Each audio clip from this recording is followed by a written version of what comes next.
தமிழ்நாட்டில் இப்படி ஒரு லொகேஷன்ல ஒரு கோவில் வேற எங்கும் பார்க்க முடியாதுங்க. தனக்குள்ள நிறைய சிறப்புகளை வைத்துட்டு இன்னைய வரையும் அதிக மக்களுக்கு அறியப்படாத புகழ் பெறாத கோவில் தாங்க பனைமலை தாளகிரீஸ்வரர் கோவில்.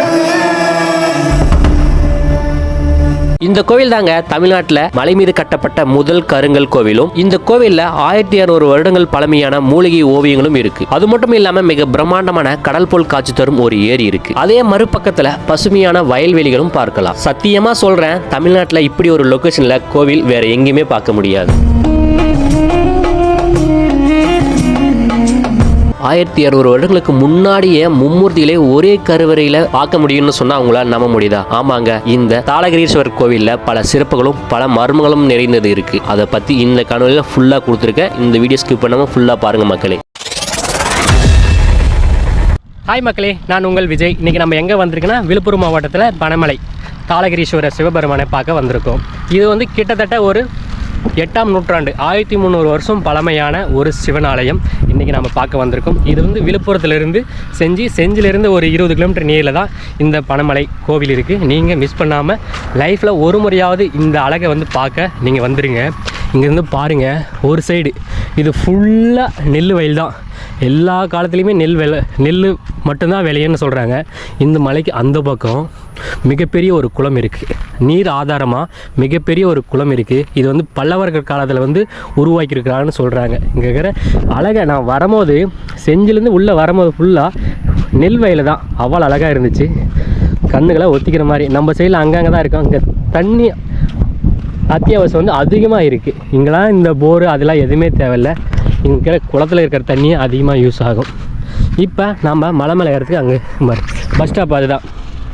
நாம் செஞ்சிலேருந்து டைரெக்டாக பனைமலைக்கு பஸ்ஸு நம்மளுக்கு கிடைக்கல. அனந்தபுரத்துலேருந்து ஒரு எனி டைம் ஒரு 5 மினிட்ஸ் 10 மினிட்ஸ்க்கு பஸ் இருந்திருக்கு பனைமலை பஸ் ஸ்டாப்பு.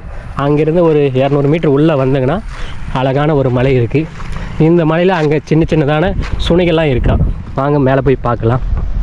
பார்க்குறதுக்கு சின்ன மலை மாதிரி தானே இருக்குது. ஆமாம் மக்களே, சின்ன மலை தான்.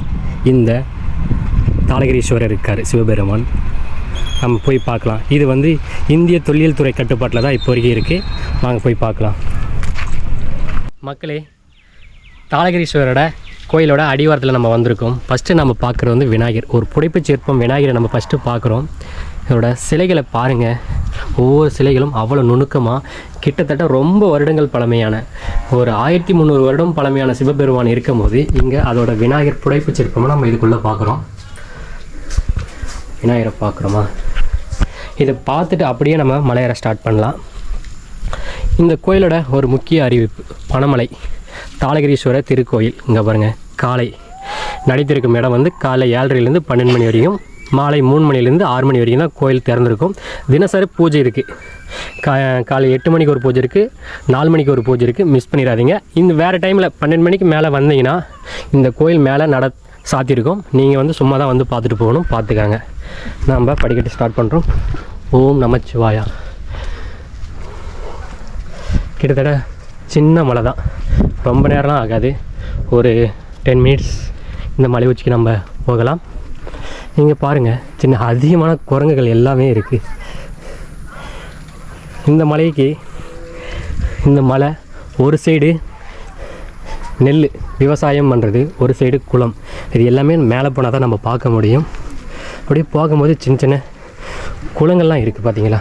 நீர் தங்குற இடம். அங்கே ஒரு மிகப்பெரிய ஒரு குளம் மாதிரி இருக்குது, அதை பார்க்குறோம். ஒரு ஸ்விம்மிங் பூல் மாதிரி இருக்குது.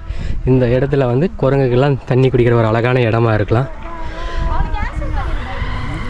இப்போ கீழேருந்து நம்ம கொஞ்சம் தூரம் நடந்து வந்தாலே இது மாதிரி ஒரு சுனையாக இருக்கலாம். இந்த தண்ணி குடிக்கலாம். கொஞ்சம் பச்சை நல்லா தான் இருக்குது, ஓகே தான். இது பார்த்துட்டு அப்படியே நம்ம மலையேற ஸ்டார்ட் பண்ணலாம். அதுக்கப்புறம் அப்படியே படிக்கட்டு நம்ம ஸ்டார்ட் பண்ணிட்டோமா. இங்கே ஒரு குளம் இருக்குது. குளத்தை பார்த்துட்டு அப்படியே மலை மேலே நம்ம ஏறிக்கிட்டே இருக்கோம். இங்கே பாருங்கள், இந்த பக்கம் மிகப்பெரிய ஒரு குளம். இங்கே பாருங்கள், இதுதான் நீர் ஆதாரமே. இந்த பனைமலைன்னு சொல்கிறாங்களே, அதுக்கு ஒரு பக்கம் ஃபுல்லாக தண்ணி தான், ஒரு பக்கம் வயல்கள் எல்லாமே இருக்கும். பாருங்கள், கண்ணு கட்டுறது ஒரு ஃபுல்லாக வயல்கள், நடுவில் ஒரு மலை. இந்த மலையில் எப்படி, இதுக்கு ஒரு வரலாறே இருக்குது மக்களே. ஷார்ட்டாக பார்க்கலாமா? கிட்டத்தட்ட இது வந்து ஒரு 1300 வருடம் பழமையான ஒரு சிவன் கோவில். இவ்வளவு பழமையான சிவன் கோயிலா? ஆமாங்க, 8ஆம் நூற்றாண்டில் பல்லவர்கள் காலத்தில் பல்லவர் மன்னவர்கள் வந்து இந்த கோயிலை கட்டியிருக்காங்க. அது யாருன்னா பல்லவ மன்னன் சேர்ந்த 2ஆம் நரசிம்மவர்மன் அப்படின்னு சொல்லப்படுற ராஜசிம்மன் இந்த கோயிலை வந்து கட்டியிருக்காங்க.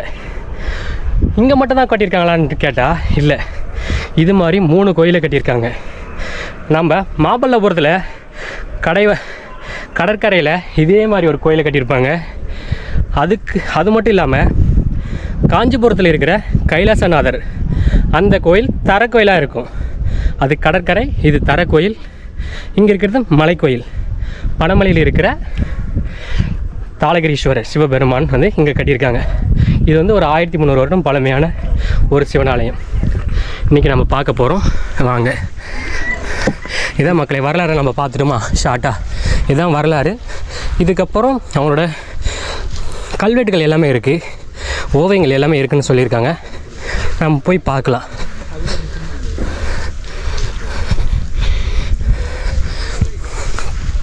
அதெல்லாம் வந்துட்டோம். கிட்டத்தட்ட ஒரு 200 மீட்ரு அவ்வளோதான் ஹைட்டில் இருக்கும். இதே மாதிரி தான் காஞ்சிபுரத்தில் இருக்கிற கைலாசநாதர் கோயிலும் இருக்குன்றாங்க. மேலே போய் பார்க்கலாம். ஒரு டைம் காஞ்சிபுரத்தில் இருக்கிற கைலாசநாதர் கோயில் போயிருக்கோம். இங்கே எப்படி இருக்குன்ட்டு நம்ம அப்படி விலாவரியாக பார்க்கலாம். இப்போ நாம் சொன்னாங்கல்ல, அதோட வரலாறு தான் இங்கே பாருங்கள். இது வந்து 7ஆம் நூற்றாண்டுன்னு சொல்லியிருக்காங்க. 7ஆம் நூற்றாண்டுலேருந்து 8ஆம் நூற்றாண்டுக்கு இடைப்பட்ட காலத்தில் தான் இந்த வந்து பல்லவர்கள் வந்து இந்த கோயிலை கட்டியிருக்காங்க. இந்த தாளகிரீஸ்வரர் மேலே போய் பார்க்கலாமா? அப்படியே சன்செட் ஆகுது, பார்க்கலாம் வாங்க. இங்கே ஒரு சுனை இருக்குது. இந்த சுனையை வந்து க்ளோஸ் பண்ணியிருக்காங்க. அங்கே இருக்கிற சுனை வந்து ஃப்ரீயாக விட்டாங்க. அப்படியே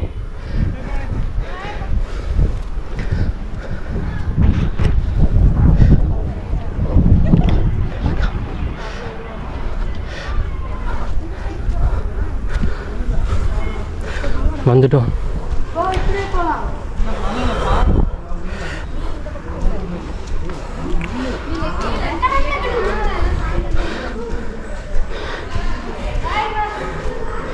இந்த கோவிலில் ஃபஸ்ட்டு நாம் இங்கே இருக்கிற சிவபெருமானை பார்க்கலாம்.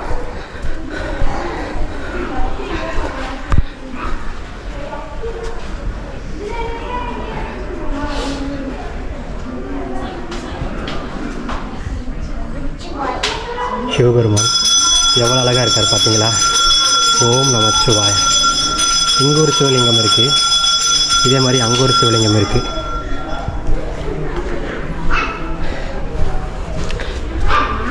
இங்கே ஒரு சிவலிங்கம் இருக்குது.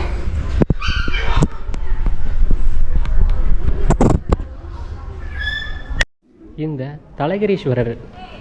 தலகிரீஸ்வரர் இந்த ஆலயத்தில் ஒவ்வொரு தூணும் ஒவ்வொரு அர்த்தங்களை சொல்லும் மக்கள். இங்கே பாருங்கள், சிவபெருமான். இங்கே சிவலிங்கம் இருக்கா?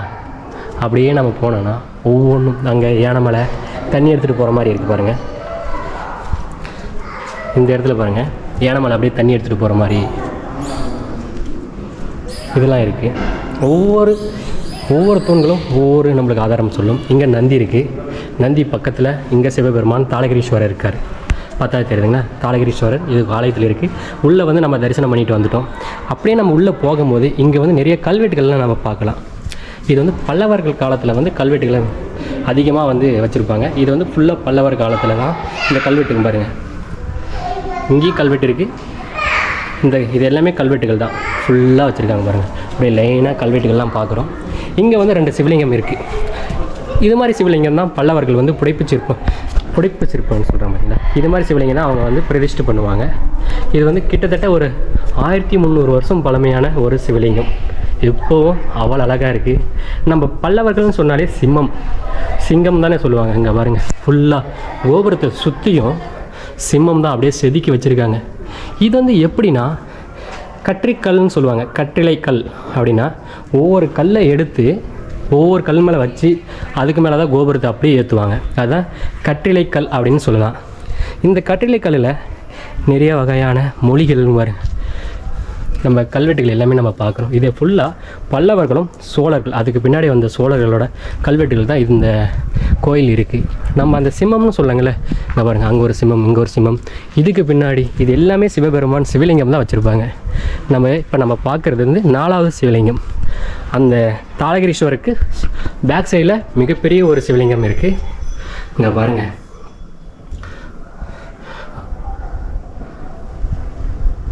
இந்த தாளகிரீஸ்வரரை பார்த்துட்டு அப்படியே சிம்மம் தான் ஃபுல்லாக அவ்வளோ அழகாக இருக்குது. அப்படி நம்ம அது போய் இந்த கோயிலை வந்து கட்டினது வந்து பல்லவர் மன்னர்கள் தான் கட்டினான்னு சொன்னாங்களே. பல்லவர் மன்னன் இந்த கோயிலை மட்டும் கட்டலை. நாம் வந்து காஞ்சிபுரத்தில் கைலாசநாதர்னு கேள்விப்பட்டிருப்பீங்களே, அந்த கோயிலும் கைலாசநாதர், அந்த கோயிலும் இவங்க தான் கட்டினது. அது மட்டும் இல்லாமல் மாமல்லபுரம் கடற்கரை கோவில், அதுவும் இவங்க தான் கட்டினது. இங்கே பனைமலையில் மலைக்கு மேலே கட்டினதும் அந்த பல்லவர்கள் தான். இவங்க 3 இடத்துலையும் ஆதிக்கம் பண்ணியிருக்காங்க. இந்த 3வது இடத்துல தான் பாறைக்கு மேலே ஒவ்வொரு கட்டிலை கல்லுன்னு சொல்லுவாங்க, ஒவ்வொரு கல்லாக செதுக்கி எடுத்துகிட்டு வந்து இதுக்கு மேலே வச்சுருப்பாங்க. ஒவ்வொரு நம்ம அந்த சிம்மத்தை பார்க்கும் பார்த்தீங்களா, அதை அப்படியே செதுக்கி இங்கே வச்சுருக்காங்க பாருங்கள். இது எல்லாமே நம்ம சிமெண்ட் இல்லை, இதுக்கு மேலே வந்து அந்த சுண்ணாம்பு இதை வச்சு தான் நம்ம வந்து எல்லாமே யூஸ் பண்ணியிருக்காங்க ஃபுல்லாக இந்த பல்லவர்கள். இப்போ வந்து நம்ம ஒரு 4வது சிவலிங்கத்தை நம்ம பார்த்துட்டோம். அடுத்து இந்த கோயிலை சுற்றி பார்க்கும்போது இது பாருங்க எவ்வளோ பிரம்மாண்டமாக இருக்குது பார்த்தீங்களா, ஃபுல்லாக கல் தான். நம்ம இப்போ தான் இந்த சிமெண்ட்டில் இதெல்லாம் செதுக்கிறோம். 1300 வருஷத்துக்கு முன்னாடியே கல்லால் கீழே அப்படியே நுணுக்கமாக செதுக்கி மேலே எட்டு போய் வச்சுருக்காங்க. இதோட பெருமை வந்து பல்லவர்களுக்கு காலகாலத்துக்கு அழியாது எப்போவுமே, இப்போ வரைக்கும். அது மட்டும் இல்லாமல் இங்கே இருக்கிற கல்வெட்டுகள் பாருங்கள், ஏதோ ஒரு மொழியில், தெலுங்கு மொழியில் அது மாதிரிலாம் இருக்குது. இது நம்மளுக்கு தெரியல, பட் இங்கே கல்வெட்டுகள் நிறையா இருக்குது. கல்வெட்டுகள் படிக்க தெரிஞ்சவங்க இங்கே வந்து நிறைய கல்வெட்டு இருக்குது, எல்லாம் படித்து தெரிஞ்சுக்கலாம். அப்படியே இந்த கோயிலை நம்ம சுற்றி வரலாமா, இதுக்கப்புறம் என்ன இருக்குது அப்படின்ட்டு பார்க்கலாம்.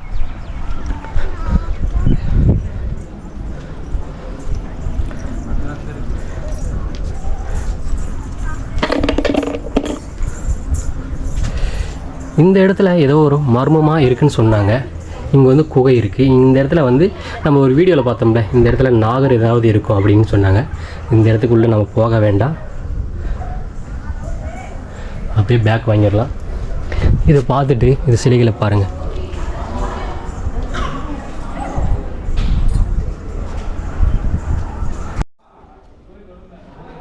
அதுக்கப்புறம் நம்ம ஒரு 3-4 சிவலிங்கம் பார்த்துட்டோம்ல. இந்த பக்கம் ஒரு சிவலிங்கம், ஒரு கருவறையை சுற்றியே எத்தனை சிவலிங்கம் வந்து பிரதிஷ்டை பண்ணியிருக்காங்க பாருங்கள். எல்லா சிவலிங்கம் ஒரே மாதிரி தான் இருக்கிறதுலே. தாளகிரீஸ்வரர் தான் மிக பிரம்மாண்டமான மிகப்பெரிய ஒரு சிவலிங்கம் உள்ளே இருக்குது. இதே மாதிரி தான் நம்ம காஞ்சிபுரத்தில் இருக்கிற காசி விஸ்வநாதர், அவரையும் நம்ம அங்கே பார்க்கலாம். காஞ்சிபுரத்தில் இருக்கிற கைலாசநாதரை நம்ம பார்க்கலாம் மக்களே, மாற்றி சொல்லிட்டேன். அதுக்கப்புறம் இதுக்குள்ளே போகலாம்.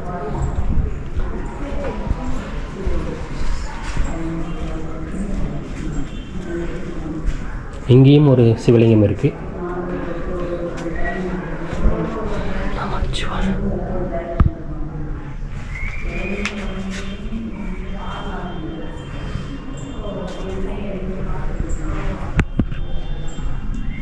இந்த சிவலிங்கத்தை நம்ம தரிசனம் பண்ணிட்டோம். அதுக்கப்புறம் இங்கே தூண்கள்லாம் பார்த்தீங்களா மக்களே, அதான் சொல்கிறேங்களே, தூண்கள் வந்து ஒவ்வொரு தூண்களும் ஒவ்வொரு அர்த்தங்களை சொல்லும். அவ்வளோ அழகாக செதுக்கி வச்சுருக்காங்க. இங்கே முருகப்பெருமான் இருக்கார். நம்ம முருகரை பார்க்குறோம். முருகரை பார்த்துட்டு இங்கே ஒரு அழகான சிவலிங்கம் பாருங்கள். சிவலிங்கம் பல்லவர் காலத்தில் சிவலிங்கத்துக்கு பஞ்சமே இல்லை. இப்போலாம் இது மாதிரி சிவலிங்கத்தை நம்ம பார்க்கவே முடியாது. அப்புறம் நம்ம தாயார் அஷ்டதாளாம்பிகை சன்னதி, இதுக்குள்ளே அம்பாள் இருக்காங்க. இதையும் பார்க்குறோம். நீங்கள் வந்து கருவறையை நான் காட்டலை, மோஸ்ட்லி நீங்கள் வந்து இந்த இடத்துக்கு வந்து பாருங்கள், அவ்வளோ அற்புதமாக இருக்கும். இதை பார்த்துட்டு இங்கே ஒரு சிவலிங்கம் இருக்குது. இது வந்து நார்மல் சிவலிங்கம் மாதிரி தான் இருக்குது.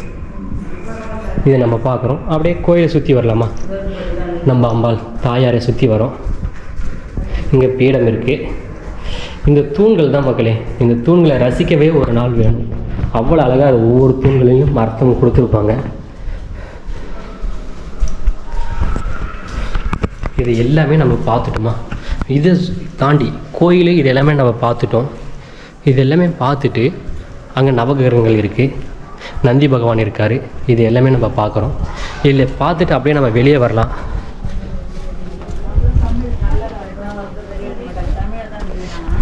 அந்த காலத்தில் அப்படியே கோட்டை மாதிரி கட்டியிருக்காங்க பார்த்தீங்களா. அப்படியே சாமியோட கருவறை கோயில் இது எல்லாமே அவ்வளோ அழகாக இருக்குது. இதை நம்ம பார்க்குறோம். இப்போ நம்ம பார்த்தீங்களே ஒரு பக்கம் நிலம் அப்படியே விவசாயம், ஒரு பக்கம் இந்த குளம். இங்கே பாருங்க, அப்படியே சன்செட் ஆகிட்டே இருக்குது இந்த குளம். இது நடுவில் ஒரு மலை அவ்வளோ அழகாக இருக்குது. இங்கே சுனைகள் இருக்குது, அங்கே ஒரு சுனை இருக்குது. இது எல்லாமே நம்ம பார்க்கலாம்.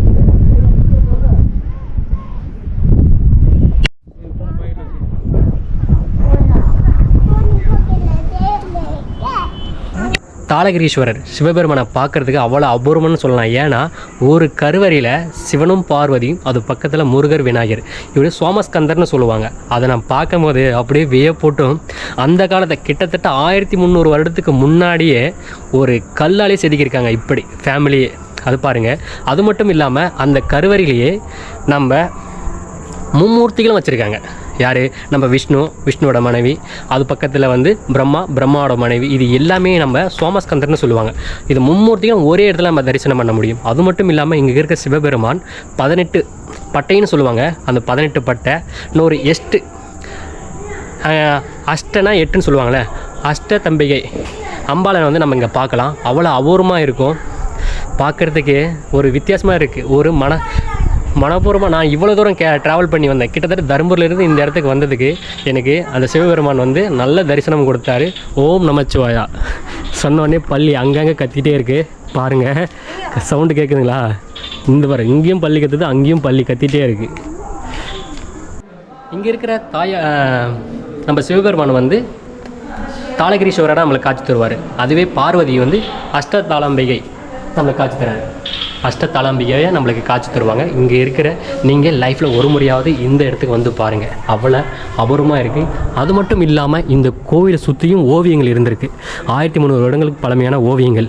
இந்த மலை பராமரிக்கிறது இல்லாமல் இருக்கிறதால அந்த ஓவியங்கள் எல்லாமே எல்லாம் அழிஞ்சு அந்த எல்லாமே போயிருக்கு. அதுதான் ஒரு மனது புண்படுற மாதிரி இருக்குது. ஏன்னா அந்த 1300 வருடங்கள் பழமையான ஓவியங்கள் எல்லாமே நம்ம இங்கே பார்த்துருக்கலாம். மிஸ் பண்ணிட்டேன். அது ஒன்று தான் நான் இங்கே இவ்வளோ தூரம் வந்து மிஸ் பண்ணது ஒரு இடம் தான். மீது எல்லாமே சிவபெருமான் எனக்கு நல்லாவே காட்சி கொடுத்தாரு. சிறப்பான ஒரு தரிசனம். ஓம் நமச்சிவாயா. இப்போ மக்களே, கருவறையில் இருக்கிற சிவபெருமான் வந்து 16 பட்டைன்னு சொல்லுவாங்கள்ல, அந்த 16 பட்டைக்கு ஒரு அர்த்தம் இருக்குது. 16 பட்டைனா 16 செல்வங்கள் உள்ளடங்கியது தான் இந்த சிவபெருமான். இங்கே இருக்கிற சிவபெருமான் இதில் பாதி தான் 8ன்னு சொல்லுவாங்களே, அஷ்ட தாளாம்பிகாஸ். இங்கே பார்வதி வந்து நம்மளுக்கு காட்சி தருவாங்க இந்த இடத்துல. இது உள்ளே இருக்கிற கருவறையில் இருக்கிற சிலையோட அர்த்தங்கள். இந்த பனமலையில் இருக்கிற தாளகிரீஸ்வரர் இந்த சிவபெருமானுக்கு வந்து பிரதோஷ நாட்கள், இந்த அமாவாசை பௌர்ணமி பிரதோஷ நாட்களில் வந்து விசேஷமானவங்க இங்கே நடக்குமா. அதை மிஸ் பண்ணிடாதீங்க. நீங்கள் சுற்றி வட்டாரத்தில் எங்கன்னா இருந்தீங்கன்னா சிவபெருமானை வந்து ஈஸியாக எளிதாக நீங்கள் வழிபடணும்னு நினச்சிங்கன்னா இந்த பனமலையில் இருக்கிற தாளகிரீஸ்வரர் சிவபெருமானை வந்து தரிசிங்க. எல்லோரும் பார்த்துருப்பீங்க பனமலை தாளகிரீஸ்வரோட A to Z இந்த கோயிலோட வரலாறு, இந்த மலையில் அப்படி என்னென்ன இருக்குது, இது எல்லாத்தையும் நம்ம வந்து நம்மளோட காணொலியில் பார்த்துருப்போம். அவ்வளோதான், வீடியோ கம்ப்ளீட் பண்ண போகிறோம். நெக்ஸ்ட் வீடியோவில் நான் உங்களை பார்க்கலாம். Bye bye, see you.